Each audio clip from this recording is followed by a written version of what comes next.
Día 31, es decir, un mes pasó del inicio del conflicto, guerra entre Estados Unidos, Israel e Irán, que afectó a gran parte de los países del Golfo Pérsico. Es la primera vez en mucho tiempo que países como Emiratos Árabes, Arabia Saudita, Omán, Bahrein, terminaban siendo afectados por la conflictividad en Medio Oriente. Y obviamente también afectó a otros países como Qatar, como Pakistán, como Kuwait, como Irak, inclusive llegó a Turquía, además de Siria, Líbano, países que habitualmente están dentro de la conflictividad de la región, están siendo afectados por esta escalada bélica, la cual, como dijimos al principio del video, lleva 31 días. ¿Cuáles son las principales repercusiones económicas de este conflicto? Bueno, lo primero que podemos decir es obviamente el incremento del barril de petróleo. En un año calendario, el barril Brent subió casi un 80%, lo mismo el WTI, el barril Texas, lo cual muestra también que ya venía con una escalada, por supuesto, pero el principal arrastre viene en estos 31 días, un barril de petróleo que supera los $100, que obviamente el principal ojo está puesto no en Estados Unidos, que se quiere garantizar el petróleo barato, sino en los países que reciben las exportaciones que salen del estrecho de Hormuz: China, India, Rusia, Pakistán.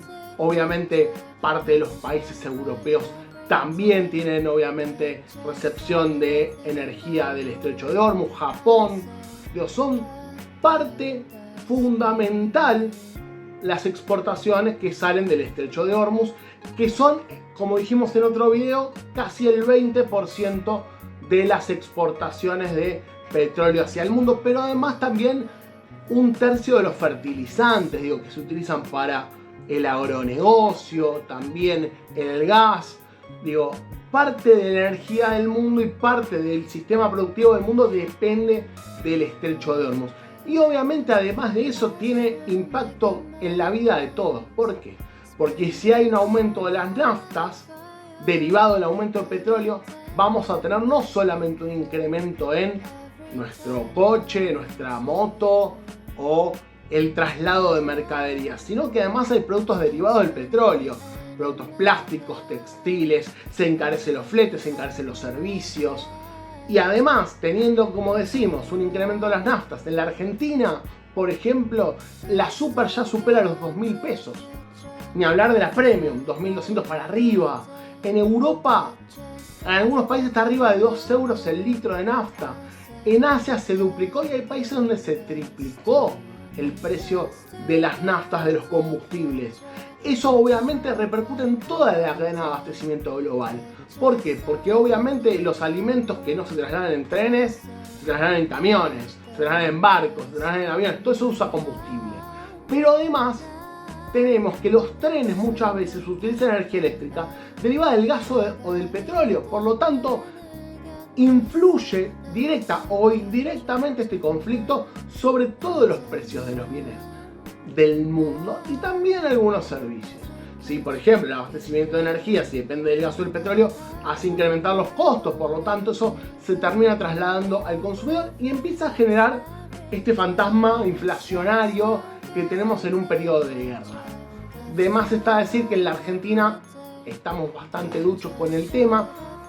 Hoy en día estamos en una inflación estable en 3% mensual, lo cual es alta en comparación con el mundo que tiene 3% anual. Pero obviamente si uno analiza toda la repercusión que tiene en las canastas globales, en el mundo se ven como asustados sobre la deriva de la guerra. ¿Qué podemos decir? Obviamente, además de los incrementos que están sucediendo y demás, bueno, ¿qué está pasando con las bolsas? Atrás mío, utilizo en el video esta pantalla roja, es lo que pasó el día de hoy respecto a, la salida de fondos de Wall Street. A la mañana se van 400 millones de dólares, la bolsa en negativo.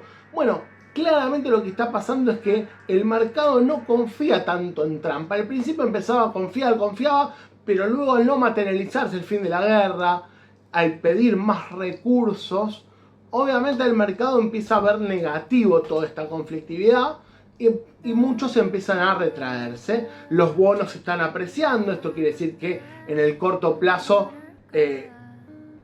digamos, financiar a los países está saliendo obviamente más caro, y eso también hay que sumarle que la confianza en el futuro es alta, pero en el corto plazo no es tan alta. A eso también hay que sumarle que Irán está imponiendo aranceles hacia los barcos que quieran pasar por el estrecho de Hormuz, enfocado principalmente en beneficiarse de la guerra. Como se dijo una vez en los medios de comunicación, Irán lo que busca no solamente es que cese la guerra, sino también que le paguen reparaciones de guerra por una guerra que dicen no inició, en el cual no vamos a entrar en detalle, pero sí, Irán lo que quiere es beneficiarse económicamente de esto para luego, obviamente, poder repuntar. Lo que pasa es que para poder recuperar toda la capacidad instalada de energía de todo el Golfo Pérsico vamos a necesitar por lo menos 8 meses. Esto sin pensar que Estados Unidos se va a apropiar del petróleo iraní. ¿Qué más podemos agregar al respecto? Bueno, el SP500 está cayendo un 8% de lo que va del año, una fuerte caída de las principales bolsas del mundo. Y esto sucede ¿por qué? Por incertidumbre. Cuando hay incertidumbre, la gente se refugia sobre lo que vale mucho. En su momento se refugió oro y plata, subieron muy fuerte, ahora volvieron a bajar. ¿En qué más se refugia la gente? Bueno, en el dólar, en los bonos de los países soberanos que tienen estabilidad.